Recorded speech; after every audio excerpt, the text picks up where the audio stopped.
Hey guys, welcome to my YouTube channel. আশা কৰোঁ সকলো ভালে আছে। আজি এটি নতুন ভিডিঅ'ৰ সৈতে পুনৰবাৰ মোৰ চেনেললৈ আপোনালোকক স্বাগতম জনাইছোঁ। আজি বিশেষ 5টা কাৰণৰ ওপৰত ভিডিঅ'টো বনালোঁ।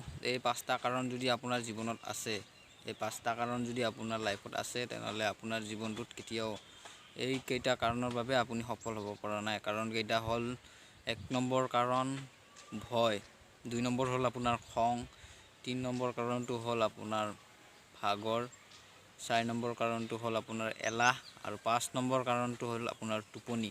এই 5টা কাৰণ যদি আপোনাৰ জীৱনত আছে, তেনেহ'লে আপুনি কেতিয়াও এইকেইটা কাৰণৰ বাবে যি মুহূৰ্তত আপুনি আগবাঢ়িব বিচাৰিছে, এইকেইটা কাৰণৰ বাবে আপুনি যিমান কৰক যি নকৰক, এইকেইটা কাৰণৰ পৰিমাণ যদি কোনটো এটাৰ বেছি বা সমান লেভেলত যদি নাথাকে বা সমান লেভেল যদি নাই, তো আপোনাৰ জীৱনত সফল হোৱাটো অনিশ্চিত হয়।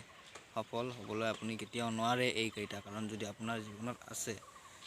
মই এইটো কোৱা নাই যে এই কাৰণকেইটা আপোনাৰ জীৱনত নাথাকে বা থাকিব নালাগে। প্ৰত্যেকজন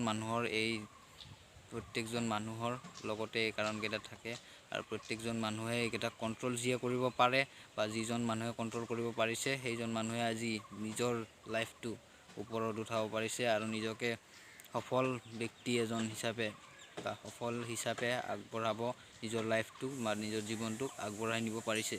তো বিশেষ ইমানখিনি ইম্পৰ্টেণ্ট বা ইমানখিনি গুৰুত্বৰ কথা নহ'লেও মোৰ নিজৰ অভিজ্ঞতাৰ বিষয়েৰে বা মোৰ নিজৰ লাইফটোৰ যিখিনি মোৰ নিজৰ ফালৰ অভিজ্ঞতাৰ পৰাই মই ভিডিঅ'টো বনালোঁ আৰু মই ভিডিঅ'টো আপোনালোকৰ আগত বা আপোনালোকৰ মাজত শ্বেয়াৰ কৰিলোঁ।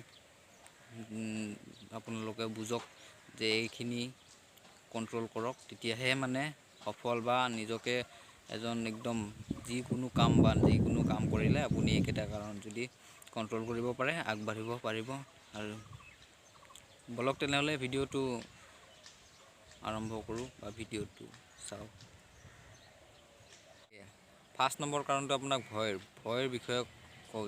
আপুনি ভাল কাম কৰিবলৈ ভয় কৰে, কিন্তু বেয়া কাম এটা কৰিবলৈ বা ঘপককৈ কিবা এটা কৰি দিবৰ কাৰণে কেতিয়াও ভয় নকৰে বা কেতিয়াবা কিয় নকৰে। কিন্তু ভাল কামটো কৰিবৰ কাৰণে আপুনি এজন মানুহৰ লগত বা যিকোনো অফিচিয়েলি কাম বা কিবা কামত কনফিডেঞ্চ লেভেলটো আপুনি ডাইৰেক্ট কথা ক'ব নোৱাৰে বা ডাইৰেক্ট কিবা কৰিব নোৱাৰে। প্ৰথম অৱস্থাত নোৱাৰে, কিন্তু তেনেকুৱা টাইপত ভয় এটা হয় ন, কিন্তু একদম ভয় নাথাকিব লগা নহয়। মানুহৰ জীৱনত ভয় থাকিব লাগে ভাল কামত বা বেয়া কাম। ভাল কাম কৰিবলৈ কেতিয়াও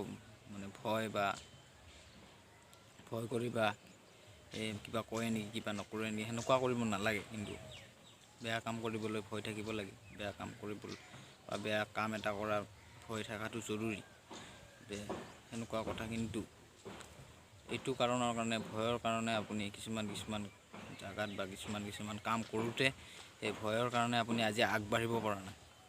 কথাটো মন দিব, কথাটো মন কৰিব, হয়নে নহয় মোক ক'ব। কিবা এটা ভাল এটা কৰিবৰ কাৰণে ভয় কৰিব নালাগে, আগবাঢ়ি যাব, ভয় নকৰিব। পূৰা কনফিডেঞ্চত কামটো কৰক। 2 নম্বৰ কাৰণটো হৈছে খঙৰ মাত্ৰাটো যদি জীৱনত বেছিকৈ উঠাই থৈছে বা প্ৰত্যেকটো কথাত কোনো নভবা নিচিন্তাকৈ যদি আপোনাৰ পটককৈ কিবা এটা সামান্য কথাৰ ওপৰত যদি খং কৰে বা খঙত আপুনি যদি কামবিলাক কৰি বা খংটোক যদি আপুনি কণ্ট্ৰল কৰিব নোৱাৰে, আপোনাৰ চবতকৈ ডাঙৰ সমস্যা জীৱনলৈ আহিব পাৰে। খং কৰি বা খঙত মানুহে কি কৰে কি নকৰে নিজে গম নাপায়। খংটো যদি আপোনাৰ বেছি পৰিমাণে আছে, তো আপুনি খংটোক কণ্ট্ৰল কৰিবলৈ শিকক। কাৰণ এই খঙৰ বাবে আপুনি বহুত বা জীৱনত নিজৰ কিছুমান টাইমত বা কিছুমান খঙৰ কাৰণে আপুনি হেৰুৱাব লগা হৈছে আৰু নিজকে একদম এটা টাইমত গম পায়নে খংটো শেষ হোৱাৰ পিছত কেনেকুৱা লাগে বা খংটো কমাৰ পিছত আপুনি জানে কেনেকুৱা ফিল হয়। প্ৰত্যেকটো কথাখিনি ভালকৈ বুজি চাওক। খং কৰি বা খঙত মুহূৰ্তত যিকোনো এটা কাম কৰি জীৱনত কেতিয়াও সফল হ'বতো নোৱাৰে, সেইটো বাদেই দিয়ক। কিন্তু ধ্বংসটো আপোনাৰেই।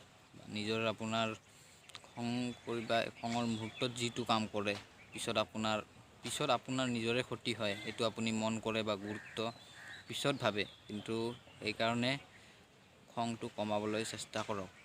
খঙে আপোনাৰ জীৱনটো ধ্বংসহে কৰিব।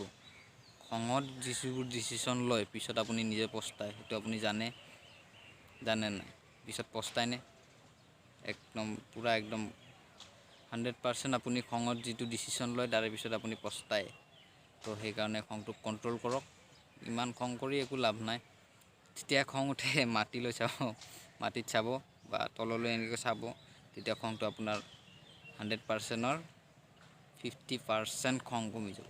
এইটো মোৰ পূৰা লিখি থ'ব। 3 নম্বৰ কাৰণটো হ'ল আপোনাৰ ভাগৰ মানুহৰ জীৱনত বা মানুহৰ যিকোনো জীৱনটোত বা যিকোনো কাম এটা কৰিলে মানুহৰ ভাগৰ লগাটো স্বাভাৱিক। সেই বুলিয়ে আৰু ভাগৰ লাগিব বুলিয়ে বা কামত নাযায় বা কাম নকৰিলে জানো জীৱনটোত বা কিবা নকৰিলে চলিব? আপোনাৰ জীৱনত যদি এই কাৰণটো আছে, এই কাৰণটো আপুনি ভাগৰ লাগি যদি দিনটো শুই থাকে বা বিচনাত এনেকুৱা কৰি থাকে, জীৱনত কেতিয়াও সফল হ'ব নোৱাৰে। সেইকাৰণে ভাগৰ হ'ল বুলিয়ে কামটো নকৰিব সেইটো নহয়, কামটো কৰক বা এনেকুৱা কৰক, তেনেহ'লেহে আপুনি সফল হ'ব পাৰিব। 4 নম্বৰ কাৰণটো হ'ল আপোনাৰ এলাহ। লাগাতকৈ যদি বেছি পৰিমাণে এলাহ কৰে বা এলাহ যদি আপোনাৰ জীৱনত একদম 100% যদি স্থান লৈছে বা প্ৰত্যেকটো কামতে যদি আপোনাৰ এলাহ লাগে বা কামটো কৰিবলৈ যদি আপুনি ভাল নাপায় বা এইটো কৰিম নে বা পিছত কৰিম, কালি কৰিম, এনেকৈ যদি এলাহ কৰে তে জীৱনত কালি বা পিছত কৰিয়ে আপুনি সফল হ'ব, এতিয়ালৈকে পাৰা নাই। সেইকাৰণে আপুনি নিজকে এলাহৰ পৰা বচাওক। যেনেকৈ কৰোণাৰ পৰা আপুনি বচাইছে, সেনেকৈ এলাহৰ পৰা বচাওক। কামটো কৰিবলৈ বা যিকোনো বস্তু এটা বা এনেকুৱা কৰিবলৈ এলাহ নকৰিব। তো এলাহটো বাদ দিয়ক। সেইকাৰণে এলাহ কৰাটো বাদ দিয়ক, এলাহটো জীৱনৰ পৰা আঁতৰক। তো সেইকাৰণে এলাহ আজিয়ে ত্যাগ কৰক। এলাহ থাকে, সামান্য পৰিমাণে থকাটো স্বাভাৱিক, কিন্তু লগাতকৈ বেছি এলাহ হ'লে জীৱনত সফল হ'ব কেতিয়াও নোৱাৰিব। সেইকাৰণে এলাহটো পৰাপক্ষত কণ্ট্ৰল কৰক, কমাওক। 5 নম্বৰ কাৰণটো হ'ল আপোনাৰ টোপনি। তো মানুহক নিজৰ শৰীৰটোক বা নিজৰ কাৰণে বা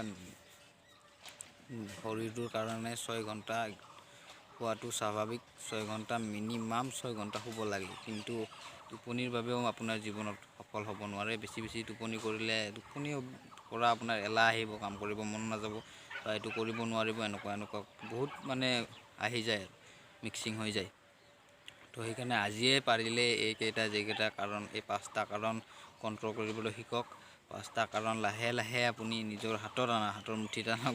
কোনটো বেছি পৰিমাণে নকৰিব, এটাও মানে বেছি নুঠাব, এটাৰ পৰিমাণো বেছি হ'বলৈ নিদিব। যদি এইকেইটা ত্যাগ কৰিব পাৰে, তেনেহ'লে আপুনি জীৱনত একজন সফল ব্যক্তি বুলি আপুনি নিজকে মানিব।